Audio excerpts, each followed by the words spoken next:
Perang Salib. Perang Salib adalah gerakan umat Kristen di Eropa yang memerangi umat Muslim dimulai abad ke-11 sampai abad ke-13. Perang Salib terjadi sebagai reaksi dunia Kristen di Eropa terhadap dunia Islam di Asia yang sejak 632 Masehi dianggap sebagai pihak penyerang, bukan saja di Syria dan Asia Kecil, tetapi juga di Spanyol dan Sisilia.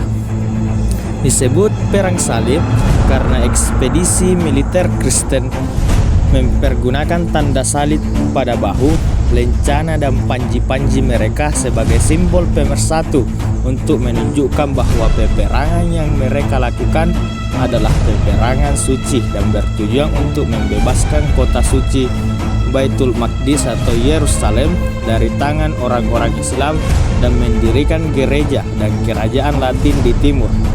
Sebagai faktor terjadinya perang salib jika disandingkan dengan pertentangan agama, suku, bangsa, dan perbedaan bahasa.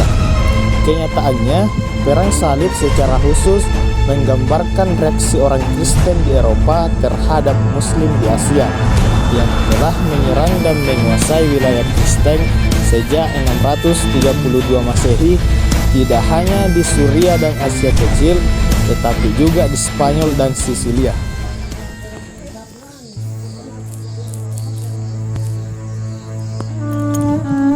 Periodisasi Perang Salib. Periode pertama terjadi pada 1095 sampai 1144 Masehi.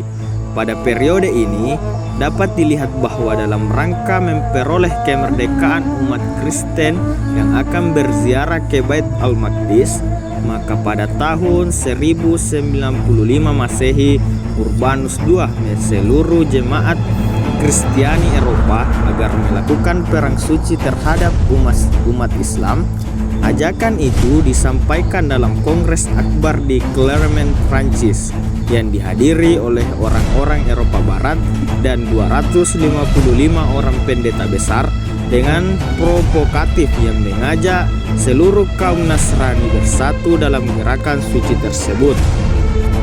Gagasan perang salib itu muncul pertama kali pada pidato yang disampaikan oleh Urbanus II dengan Kongres Agama di Clermont. Dalam kongres itu juga dikeluarkan perintah agar seluruh anggota salib untuk menggunakan tanda salib yang terbuat dari kain yang berwarna merah yang disulam pada jubah seragam pasukan salib sebagai simbol bahwa peperangan ini semata-mata untuk mempertahankan eksistensi Kristen di muka bumi.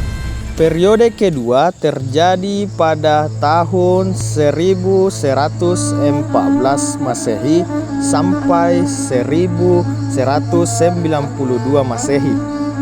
Periode ini dikenal dengan periode reaksi umat Islam setelah beberapa tahun kekuatan umat Islam lumpuh. Setelah menderita kekalahan melawan kekuatan salib yang dapat menguasai wilayah Syria dan Palestina, umat Islam mengadakan perlawanan yang berarti terhadap pasukan salib. Baru muncul dari kota Mosul yang dipimpin oleh At-Taqi Bimat al-Din Zanki. Zanki melihat betapa pentingnya melumpuhkan kekuatan tentara salib yang menghubungkan antara Antion dan Edessa dengan terlebih dahulu melumpuhkan pertahanan Aleppo. Setelah kota ini dikuasai dari tentara salib, akan tetapi dalam pengepungan tersebut ia mati terbunuh karena dikhianati oleh budaknya. Dan Nurandi Zanki berhasil merebut kembali Antioquia pada tahun 1149 Masehi dan pada tahun 1151 Masehi seluruh Edessa dapat direbut kembali.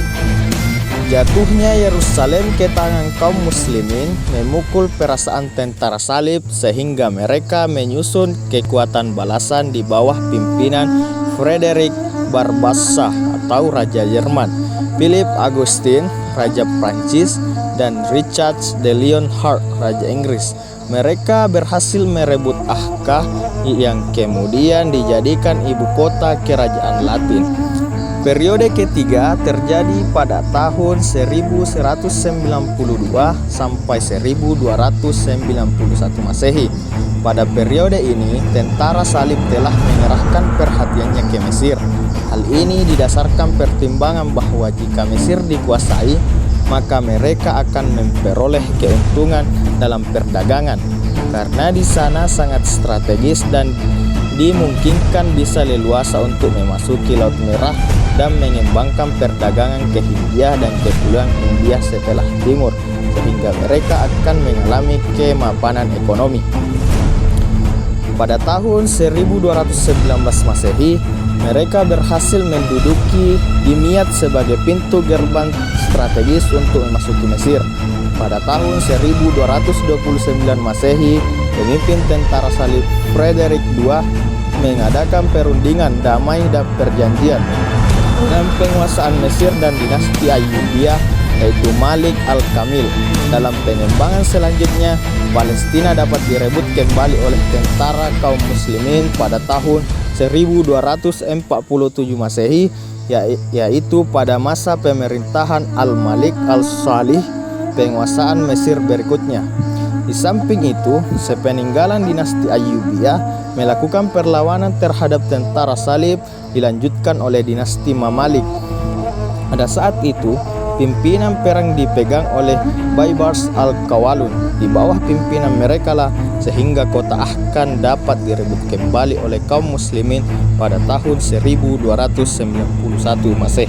Akibat-akibat yang ditimbulkan dari perang salib. Perang salib yang hampir 2 abad lamanya sangat berpengaruh terhadap dunia barat dan timur. Perang ini tidak hanya meninggalkan kesan yang negatif, misalnya kerugian jiwa dan harta benda, tetapi juga meninggalkan kesan positif terutama terhadap bangsa Eropa.